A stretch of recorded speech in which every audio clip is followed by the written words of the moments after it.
11 kebiasaan cerdas yang akan membuatmu dihormati. Mulailah perjalananmu menuju kehormatan dan respek yang sejati dengan 11 kebiasaan transformatif ini. Mengapa respek begitu penting?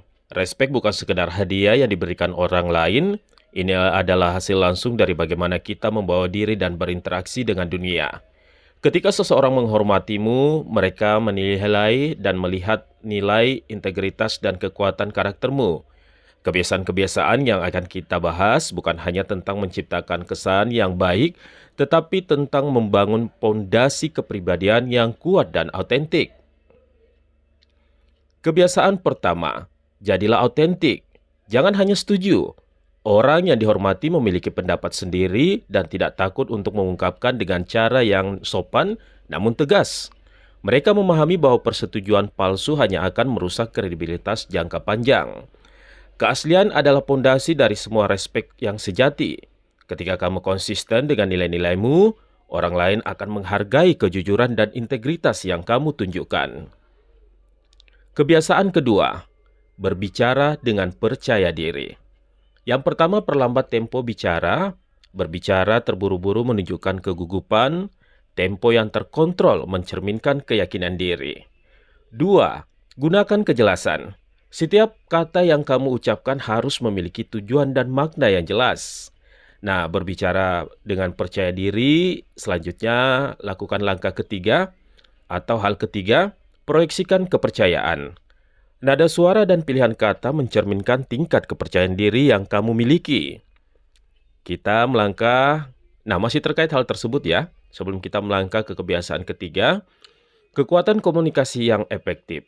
Cara kamu berbicara menentukan seberapa serius orang lain menganggap ide-idemu. Kepercayaan diri dalam komunikasi adalah kunci untuk membangun kredibilitas.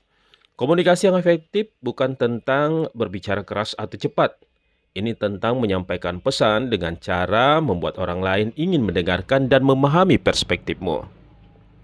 Kebiasaan ketiga, tunjukkan minat sejati. Hadir sepenuhnya. Ketika berbicara dengan seseorang, berikan perhatian penuh, matikan gangguan, dan fokuskan energimu pada interaksi tersebut. Misalnya nih, melihat handphone pada saat berbicara dengan orang. Anda pernah merasakan, Anda pernah mengalami? Selanjutnya, ajukan pertanyaan bermakna. Tunjukkan keingintahuan autentik tentang pemikiran dan pengalaman orang lain. Kemudian, dengarkan untuk memahami. Bukan hanya menunggu giliran untuk berbicara, tetapi benar-benar memproses dan merespon apa yang disampaikan. Keempat, kebiasaan keempat, tetap tenang di segala situasi. Rangkul percaya diri alami Anda. Orang yang dihormati tidak mudah terpancing emosi atau situasi yang menantang. Mereka memahami bahwa ketenangan adalah tanda kekuatan, bukan kelemahan. Nah, ambil napas sebelum merespon, pikirkan sebelum bereaksi, dan pertahankan postur tubuh yang tenang. Selanjutnya, kebiasaan kelima, nikmati momen. Ringankan suasana, kemampuan untuk membawa energi positif dan kegembiraan dalam interaksi menunjukkan kedewasaan emosional yang tinggi. Orang yang dapat menikmati momen dan membawa keceriaan yang tepat waktu akan selalu diingat dan dihargai. Ini bukan tentang menjadi badut ya, tetapi tentang memahami kapan dan bagaimana cara membawa kegembiraan yang autentik. Kebiasaan keenam, untuk Anda, agar direspek oleh orang lain. Ambil ruang dengan percaya diri.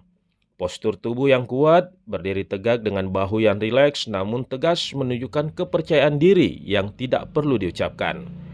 Proyeksikan kehadiran, isi ruang dengan energi positif dan kepercayaan diri yang tenang namun kuat. Jangan menyusut, hindari bahasa tubuh yang menunjukkan kamu ingin menyembunyikan diri atau menjadi kecil. Bahasa tubuh yang menginspirasi dan respek terkait langkah tadi ya. Ini tips pentingnya, cara kamu mengisi ruang fisik mencerminkan seberapa besar ruang mental dan emosi yang kamu klaim untuk dirimu sendiri. Kepercayaan diri bukan tentang dominasi atau intimidasi. Ini tentang kenyamanan dengan dirimu sendiri yang memungkinkan orang lain merasa nyaman juga. Ketika kamu mengambil ruang dengan cara yang tepat, orang lain secara alami akan memberikan respek. Kebiasaan ketujuh, Bahas topik yang menantang. Berbicara dengan kebenaran. Jangan hindari percakapan sulit hanya karena tidak nyaman. Orang yang dihormati dapat mengaruhi topik kompleks dengan kebijaksanaan dan keberanian. Hadapi dengan empati, pendekatan topik sensitif dengan penghormatan dan rasa hormat, sambil tetap mempertahankan posisi yang jelas. Kebiasaan ke-8, dengarkan tanpa menyela. Kekuatan mendengarkan tanpa menyela adalah salah satu bentuk respek tertinggi yang dapat kamu berikan kepada orang lain. Ini menunjukkan bahwa kamu menghargai perspektif mereka dan cukup percaya diri untuk tidak mendominasi percakapan. Ada 3 tahapan atau langkah.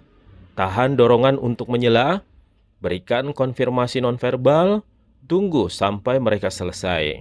Yang dimaksud konfirmasi nonverbal adalah Anda memberikan gerakan tubuh mengangguk, karena konverbal sendiri adalah ucapan yang Anda sampaikan. Kebiasaan ke-9, hadir dan hindari overthinking.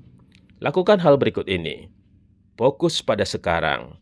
Kehadiran mental yang penuh dalam setiap interaksi, pikiran yang jernih, hindari analisis berlebihan yang mengganggu spontanitas, dan respon autentik. Berikan reaksi yang natural dan tidak dibuat-buat. Mengatasi overthinking.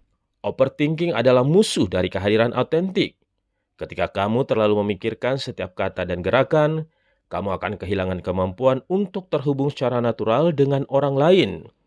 Orang yang paling dihormati adalah mereka yang dapat hadir sepenuhnya dalam setiap momen tanpa terbebani oleh keraguan atau analisis berlebihan tentang setiap interaksi. Kebiasaan ke-10, jangan reaktif terhadap kritik. Tetap tenang dan terkendali. Kritik adalah bagian alami dari kehidupan. Cara kamu meresponnya menentukan seberapa besar respek yang akan kamu dapatkan. Evaluasi dengan objektif.